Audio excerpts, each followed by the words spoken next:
सारा जैक से कहती है कि गाड़ी तेज चलाओ, हमारा कोई पीछा कर रहा है। जैक जब टैक्सी के साइड मिरर में देखता है तो सच में एक ब्लैक कलर की कार पीछे आ रही होती है। तब जैक कहता है कि कोई भी गाड़ी हमारा पीछा नहीं कर रही, वो ब्लैक कलर की कार शायद इसी रोड से किसी काम से आगे जा रही होगी। जिसके बाद जैक गाड़ी स्लो करता है और सच में वो ब्लैक कार उन्हें क्रॉस करके आगे निकल जाती है। पर वो ब्लैक कलर की कार आगे जाकर बीच सड़क पर जैक का रास्ता रोक लेती है। तब पीछे से दो और गाड़ियां आकर जैक की टैक्सी को टक्कर मारती हैं। असल में उस कार में हेनरी और उसकी टीम होती है जो सारा और सेथ को पकड़ने आए होते हैं। पर जैक को लगता है कि ये उसके पुराने बॉस गैंगस्टर वुल्फ के लोग हैं जो जैक को पकड़ने आए हैं। जैक गाड़ी की रफ्तार बढ़ाता है और उनसे भागने लगता है, लेकिन वो लोग जैक के पीछे हाथ धोकर पड़ जाते हैं और उसकी टैक्सी को बीच में लाकर रोकने की कोशिश करते हैं। पर जैक इतनी आसानी से उनके हाथ नहीं आने वाला होता और गुस्से में आकर जैक हेनरी की दो गाड़ियों को पलट देता है। लेकिन हेनरी की गाड़ी अब भी उसके पीछे लगी होती है और सेथ समझ जाता है कि ये लोग हमारा पीछा नहीं छोड़ेंगे, इसलिए सेथ यहाँ अपना कमाल दिखाता है। जैक गाड़ी भगाते हुए जब उसका ध्यान आगे की तरफ होता है तब सेथ कार के आर पार होकर सड़क के बीचों बीच खड़ा हो जाता है और पीछे से फुल स्पीड से आ रही हेनरी की गाड़ी से जा टकराता है। इतनी तेज रफ्तार से टकराने के बाद भी सेथ को जरा सी भी चोट नहीं आती, बल्कि उसने उल्टा हेनरी की गाड़ी के टुकड़े टुकड़े कर दिए। और यहाँ हमें पता चलता है कि सेथ बहुत ही ज्यादा पावरफुल है। अब जैक तो मजे से फुल स्पीड में कार चला रहा होता है, उसे कुछ पता नहीं होता कि पीछे क्या हो रहा है। लेकिन सारा देख रही होती है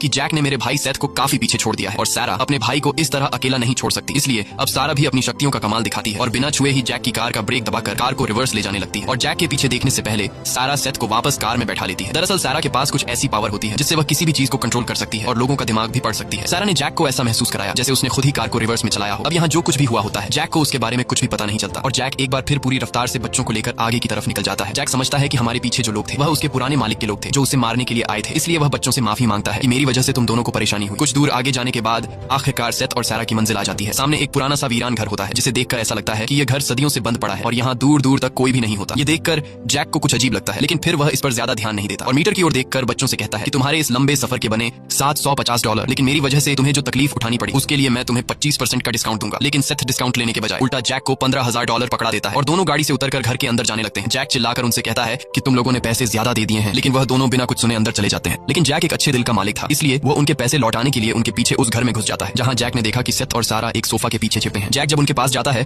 तब वो दो बच्चे जैक को वापस जाने को कहते हैं। जैक कुछ भी समझ नहीं रहा होता कि आखिर ये दो बच्चे मुझे वापस जाने को क्यों कह रहे हैं और जैक वापस जाने से इनकार कर देता है क्योंकि उससे डर था कि कहीं इस वीरान घर में इन दो बच्चों को कुछ हो ना जाए। तभी सेथ को अपनी एक डिवाइस में किसी चीज की लोकेशन मिली। लोकेशन मिलते ही वो दबे पांव सारा के साथ फ्रिज के करीब आया। फ्रिज के अंदर एक सीक्रेट चेंबर छिपा था। इसके बाद सेथ और फिर सारा दोनों इस चेंबर के अंदर गए और जैक भी उनके पीछे अंदर आया। अंदर का नजारा देखकर जैक की आंखें खुली की खुली रह गई क्योंकि अंदर एक अलग ही दुनिया थी जहाँ इस वीरान सी जगह में चारों तरफ हरे भरे पौधे लगे हुए थे और इन पौधों के बीच एक अजीब सा पौधा था जिसके अंदर रोशनी चमक रही थी। सारा और सेथ इस पौधे को देखकर काफी ज्यादा खुश हुए जैसे उन्हें इसी पौधे की तलाश थी। इसके बाद सारा बिना कुछ सोचे समझे इस पौधे के अंदर अपना हाथ डाल लेती है और अंदर से एक ऑब्जेक्ट बाहर निकालती है। ऑब्जेक्ट को देखकर जैक ने पूछा यह क्या चीज है, जिस पर सारा ने कहा यही वो चीज है जिसकी तलाश में हम यहाँ आए हैं। ये हमारे लिए बहुत कीमती है और इस डिवाइस को और भी बहुत से लोग हासिल करना चाहते हैं। तभी अचानक पीछे से एक आर्मर सूट पहना मॉन्स्टर अंदर आता है और वो मॉन्स्टर सारा और सेथ से वो डिवाइस लेकर उन्हें मारना चाहता है। वो बहुत ही ताकतवर था। जैक को उसने एक ही मुक्के में दूर फेंक दिया और इस पूरी जगह को तहस नहस करने लगा। जैक समझ जाता है कि वह इस आर्मर सूट पहने मॉन्स्टर से मुकाबला नहीं कर सकता, इसलिए वो सेथ और सारा को साथ लेकर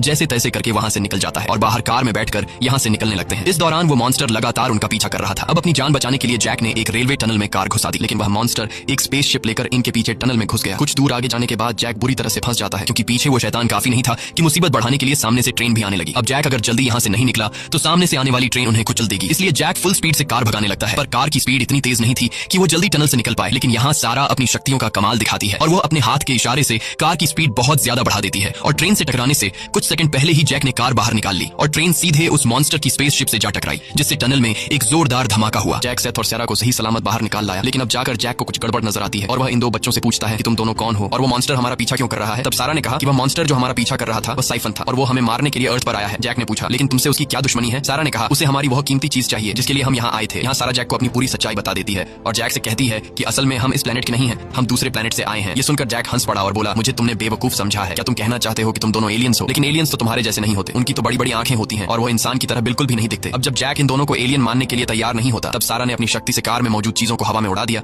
यह देखकर जैक के होश उड़ गए और अब जाकर जैक को यकीन हुआ कि यह दोनों एलियंस हैं। इसके बाद ये तीनों एक होटल में जाते हैं जहाँ सारा जैक से कहती है कि तुम्हारे प्लेनेट पर हम एक ऑब्जेक्ट को लेने आए थे और वो ऑब्जेक्ट अब हमें मिल चुका है और अब हम वापस अपने प्लेनेट जाना चाहते हैं, लेकिन इस तरह से हम नहीं जा सकते क्योंकि हमारा जो स्पेसशिप है वह उन लोगों के पास है जो हाईवे पर हमारा पीछा कर रहे थे। अगर हम उनसे अपना शिप वापस लेकर अपने प्लेनेट नहीं गए तो इससे तुम्हारे प्लेनेट पर बहुत बड़ा खतरा आ सकता है, इसलिए जैक हमारी मदद करो। हमें किसी भी हाल में हमारी शिप तक पहुंचाओ। अब यहाँ जैक को कुछ समझ नहीं आ रहा होता कि उसे क्या करना चाहिए, और तभी जैक के दिमाग में अलेक्सा नाम की वो लेडी याद आती है जिससे हमने कहानी की शुरुआत में देखा था। और जैक अलेक्सा को एक होटल के बाहर ड्रॉप किया था। अलेक्सा एक साइंटिस्ट थी जो एलियंस पर रिसर्च कर रही थी, इसलिए जैक को अलेक्सा के पास इन दो एलियंस को ले जाना ठीक लगा। जिसके बाद ये तीनों कार में बैठकर सीधे अलेक्सा की तरफ निकल पड़े। दूसरी तरफ हम साइफन को देखते हैं जो ट्रेन से टकराने के बावजूद भी मरा नहीं था, पर वह बुरी तरह से घायल हो चुका था। लेकिन तभी वह अपने घावों को वापस रिपेयर कर लेता है और एक बार फिर वो सारा और सेथ की तलाश में निकल गया। वही जैक इन दो एलियंस को लेकर अलेक्सा के पास पहुंच जाता है और अलेक्सा से इन दो बच्चों की मुलाकात करवाई। साथ ही जैक ने अलेक्सा को बताया कि ये दोनों एलियंस हैं। लेकिन अब अलेक्सा यह मानने को तैयार नहीं थी, क्योंकि लोगों की बातें सुनने के बाद अब उसे भी लगने लगा था कि एलियंस नहीं होते। इसलिए वह जैक से कहती है कि तुम पागल हो चुके हो, एलियन नाम की कोई भी चीज नहीं होती, एलियन सिर्फ एक झूठी कहानी है। और जैसे ही अलेक्सा लैपटॉप यूज करते हुए उसके हाथ से लैपटॉप गिरने लगता है, तब सारा अपनी शक्ति का इस्तेमाल करके लैपटॉप को गिरने से रोक लेती है और बिना छुए लैपटॉप को हवा में कंट्रोल कर लेती है। यह देखकर अलेक्सा चौंक जाती है और अब जाकर अलेक्सा को यकीन होता है कि ये दो बच्चे इंसान नहीं बल्कि एलियंस हैं। इसके बाद अलेक्सा इन दो एलियंस से पूछती है कि तुम दोनों यहाँ किस लिए आए हो। अब सेथ अलेक्सा को अपनी पूरी सच्चाई बताने के लिए उसने एक डिवाइस एक्टिवेट की, जिससे वहाँ उनके गैलेक्सी का पूरा स्ट्रक्चर फैल गया। ये सब देखकर अलेक्सा बहुत ज्यादा एक्साइटेड हुई। सारा ने एक प्लेनेट की तरफ इशारा करते हुए कहा, यही है हमारा प्लेनेट। हमारा प्लेनेट मर रहा है। हजारों सालों की लापरवाही और पॉल्यूशन ने हमारी हवा को इतना जहरीला बना दिया है कि अब वहाँ सांस लेना भी मुमकिन नहीं रहा। सारा बताती है कि हमारे माता पिता साइंटिस्ट हैं। वो किसी भी हाल में अपने प्लेनेट को बचाना चाहते थे और उसे फिर से हरा भरा करना चाहते थे। रिसर्च के दौरान हमारे माता पिता को तुम्हारे प्लेनेट के बारे में पता चला। यहाँ का एनवायरमेंट बिल्कुल हमारे प्लेनेट जैसा है। हमारे माता पिता को उम्मीद थी कि यहाँ से उन्हें कोई ऐसा हल मिल जाएगा जिससे हमारा प्लेनेट फिर से हरा भरा हो सके, और वो ऐसा करने में कामयाब भी हुए। हमारे माता पिता काफी लंबे टाइम से यहाँ आते जाते रहते थे। सारा जैक से कहती है कि कुछ दिन पहले तुमने टैक्सी में हमें जिस जगह पहुंचाया था, उस घर के बेसमेंट में तुमने खुद देखा कि एक वीरान सी बंजर जमीन पर हमारे माता पिता ने हरे भरे पौधे उगा दिए थे, जिससे उन्हें यकीन हो गया कि वो फिर से अपने प्लेनेट को हरा भरा कर सकते हैं। लेकिन जब हमारे प्लेनेट के लीडर को तुम्हारे प्लेनेट के बारे में पता चला, तो उसने अपने प्लेनेट को बचाने के बजाय तुम्हारे प्लेनेट पर कब्जा करने का फैसला किया। लेकिन हमारे प्लेनेट के लीडर के इस फैसले से हमारे माता पिता और साथ में और भी कई सारे लोग खिलाफ थे, जिस वजह से लीडर ने हमारे माता पिता को जेल में डाल दिया। और फिर हम अपने माता पिता को जेल से निकालने के लिए यहाँ चोरी छुपे इस प्लेनेट पर आए, ताकि हमारे माता पिता ने जो एक्सपेरिमेंट करके एक वीरान बंजर जमीन पर पौधे उगाए थे, उसका सारा डेटा हम अपने लीडर के सामने पेश कर सके। लेकिन हमारे प्लेनेट के लीडर को पता चल चुका है कि हम लोग छुपकर यहाँ आए हैं, इसलिए हमारे प्लेनेट के लीडर ने हमें मारने के लिए हमारे पीछे एक कातिल को भेजा है, जिसका नाम साइफन है। सारा एक डिवाइस दिखाकर कहती है कि हमारे प्लेनेट को फिर से हरा भरा करने का सारा डेटा इस डिवाइस में है। लेकिन अगर हम वक्त पर अपने प्लेनेट नहीं पहुंचे और ये डेटा अपने लीडर्स तक नहीं पहुंचा पाए, तो वो तुम्हारे प्लेनेट पर हमला कर देंगे। इसलिए हमारा अपने प्लेनेट तक पहुंचना बहुत ज्यादा जरूरी है। ये सब सुनकर अलेक्सा उन दो एलियंस को एक आदमी के पास लेकर जाती है जो अक्सर गवर्नमेंट की सीक्रेट चीजों के बारे में रिसर्च करता था। अलेक्सा सेथ और सारा की पूरी सिचुएशन उस आदमी को समझाकर कहती है कि तुम बता सकते हो कि इन दो एलियंस का स्पेसशिप इस वक्त कहाँ होगा। वह आदमी कुछ देर रिसर्च करने के बाद उन्हें बताता है कि सेथ और सारा का स्पेसशिप काफी बड़ा था और उसे सिर्फ एक ही जगह ले जाया जा सकता है, और वो है विच माउंटेन। लेकिन वहाँ की सिक्योरिटी बहुत ही ज्यादा स्ट्रिक्ट है, इसलिए तुम लोगों को वहाँ बहुत ही संभल कर जाना होगा। लेकिन अलेक्सा और जैक को पता था कि अगर हम इन दो एलियंस को उनके शिप तक नहीं पहुंचा पाए तो हमारे प्लेनेट पर हमला हो सकता है, इसलिए उन्हें किसी भी हाल में सारा और सेथ को उनके प्लेनेट तक पहुंचाना था। जिसके बाद यह चारों विच माउंटेन की तरफ निकलने ही वाले होते हैं कि तभी खतरा तीन तरफ से उनकी तरफ बढ़ने लगता है। वो मॉन्स्टर साइफन, हेनरी और वुल्फ के आदमी एक ही समय पर जैक, सारा और सेथ को पकड़ने आ पहुंचते हैं। जैक ने जैसे तैसे करके वुल्फ के आदमियों को पीट कर उनसे खुद को छुड़ा लिया। वहीं सारा ने भी अपनी शक्तियों से साइफन पर छत की एक स्ट्रक्चर गिराकर उसे रास्ते से हटा लेती है। लेकिन सबसे बड़ा खतरा अभी भी उनके लिए बाकी था, और वो था हेनरी और उसकी टीम। जब यह लोग यहाँ से निकलने ही वाले होते हैं,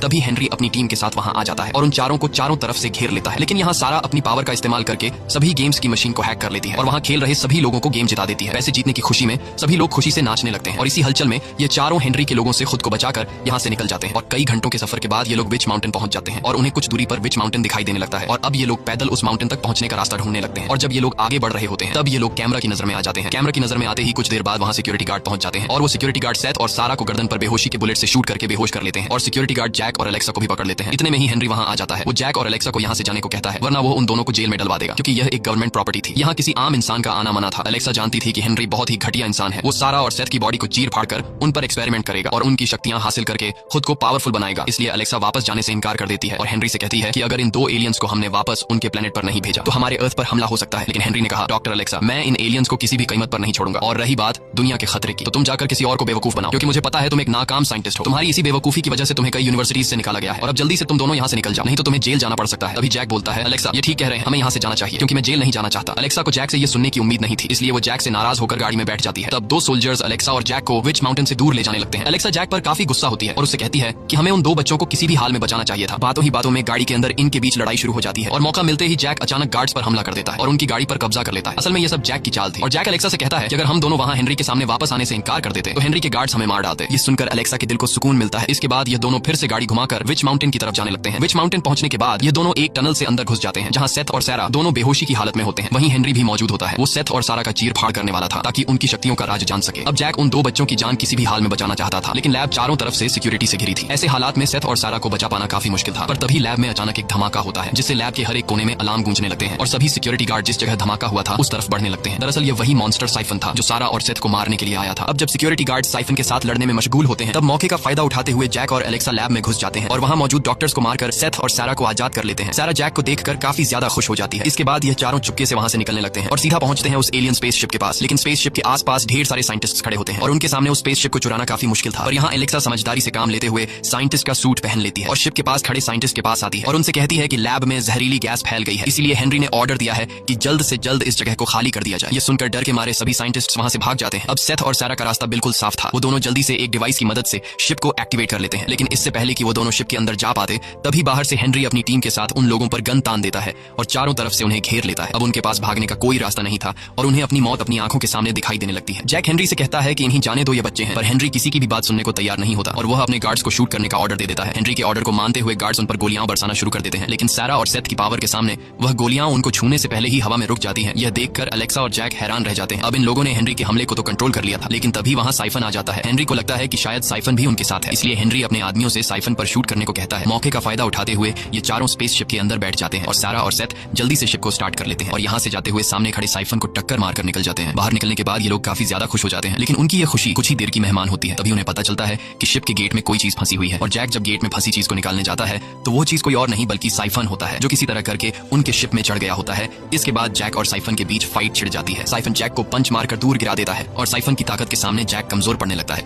लेकिन जैक हार नहीं मानता और जैक साइफन पर हमला करके उसका हेलमेट उतार देता है। हेलमेट उतारने के बाद हम साइफन का भयानक चेहरा देख पाते हैं। अब यहाँ साइफन काफी गुस्सा हो जाता है और वो जैक को पकड़कर उसे मारने ही वाला होता है कि तभी पीछे से सेथ आकर साइफन का लोहे का हेलमेट उसकी खोपड़ी पर दे मारता है, जिससे साइफन को चक्कर आने लगता है और मौका देखते ही जैक ने उसे लात मारकर इंजन में धकेल दिया, जिससे आखिरकार साइफन की मौत हो जाती है। और अब सेथ और सारा को उनके प्लेनेट पर जाने से रोकने वाला कोई भी नहीं था। इसके बाद सारा और सेथ जैक और एलेक्सा को एक सेफ जगह पर ले आते हैं। यहाँ दोनों बच्चे एलेक्सा और जैक का शुक्रिया अदा करते हैं और सारा एक बेटी की तरह जैक के गले लगकर कहती है कि आप दिल के बहुत अच्छे हैं। ये सुनकर जैक बहुत ज्यादा इमोशनल हो जाता है क्योंकि आज से पहले उसकी किसी ने भी तारीफ नहीं की थी, क्योंकि पहले जैक गुंडों के साथ रहा करता था। जाने से पहले सारा जैक को लोगों का दिमाग पढ़ने की शक्ति दे देती है। इसके बाद सारा और सेथ अपने शिप में बैठकर आसमान की ऊंचाई में जाने लगते हैं और एलेक्सा और जैक तब तक उन्हें देखते रहते हैं जब तक वो आसमान की ऊंचाई में गायब नहीं हो जाते।